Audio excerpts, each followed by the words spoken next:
But your argument would necessarily mean that any time limits as to raising a personal jurisdiction issue would be invalid. Is that correct? Yes, Your Honor.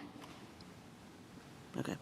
What have the I was just going to say, your friend on the argues that you're conflating two concepts, whether a void judgment can become valid, I suppose in some abstract sense, and what the procedures are for vacating a judgment. I guess you assume that even if the judgment that it must be vacated. On the other hand, I think the argument is that I don't know whether it's in an abstract sense. You consider the judgment, even though valid, it can't, under the normal procedures, can't be asserted.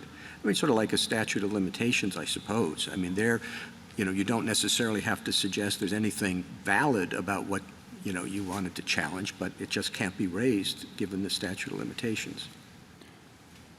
I would say, Mr. Chief Justice, that if the procedural aspect of it is the filing of the motion, meaning that it still has to be filed according to the Federal Rules of Civil Procedure, has to be filed appropriately, has to be filed in the correct court, has to be signed under Rule 11.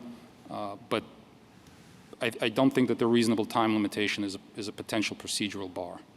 But the rules of civil procedure, for example, say, that when a suit is brought and you have a personal jurisdiction defense, you have to raise that defense before the answer or, with the answer if you file an answer.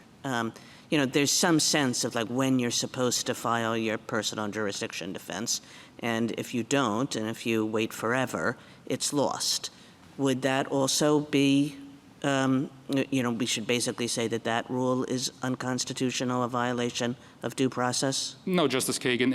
In that case, if somebody were to file a motion under Rule 12b, they would be submitting to the jurisdiction of the trial court, and the trial court's decision would then govern the proceeding. Same with an answer. If somebody files an answer or even makes an appearance, they are submitted to the jurisdiction of the trial court, and they have a direct appeal if they disagree with the court's decision.